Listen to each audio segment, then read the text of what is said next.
This part of the abridged version of Frankenstein picks up right after chapter 5 from the unabridged. That was the reading assignment last week.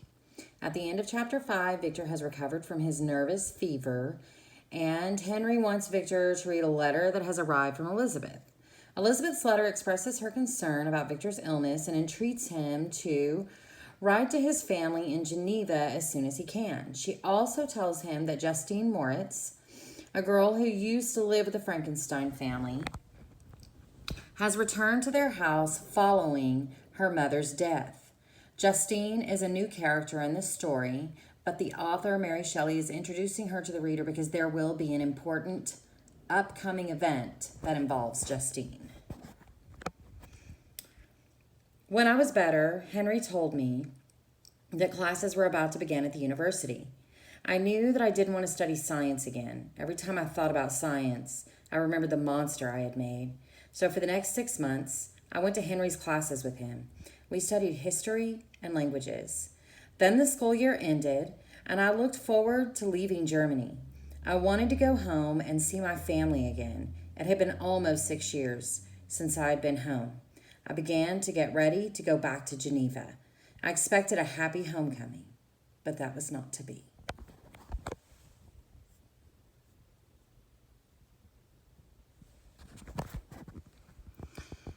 Just as I was about to leave for home, I received a letter from my father. Something terrible had happened.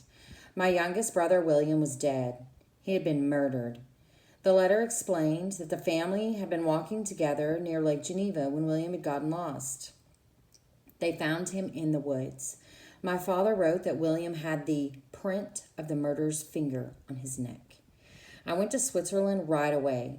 I'd been so excited about this trip. Now this awful thing had happened, but the worst was yet to come. When I got to Geneva, it was quite late. The city gates were shut. I spent the night in a nearby town. In the morning, I rented a small boat. My father's house was across the lake.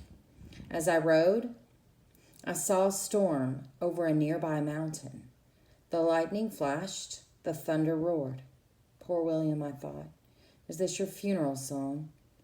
I landed the boat and began to walk toward my father's house. Lightning flashed again. For a moment, I thought I saw the shape of a person near some trees. This was near the spot where William's body had been found. Could the killer have returned?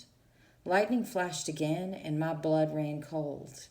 There, in the flash of light, I saw it, the awful thing I had given life to. There could be no mistake about it. I saw that giant body and that horrible face. Then, in a second, he was gone. I tried to follow, but the monster was too fast. A minute later, the lightning flashed again. I saw the creature climbing the mountain. It was nearly straight up and down, but he rose up the cliff like a fly.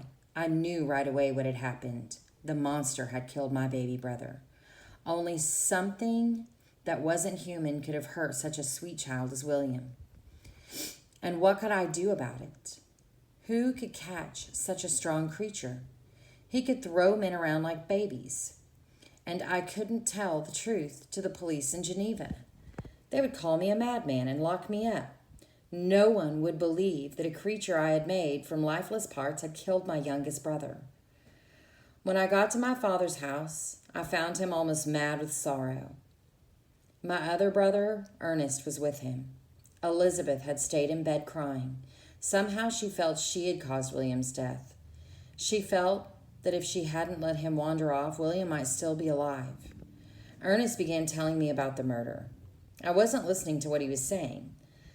I had seen the monster, and this was very much on my mind. Then I heard Ernest say, "But since the murderer has been found," suddenly I was all ears. "The murderer has been found?" I asked. "How can that be? Who could be strong enough to follow him? I saw him too last night." "I don't know what you mean," Ernest said to me. "Justine is the one being held." Justine was a young woman who had been adopted by our family many years before.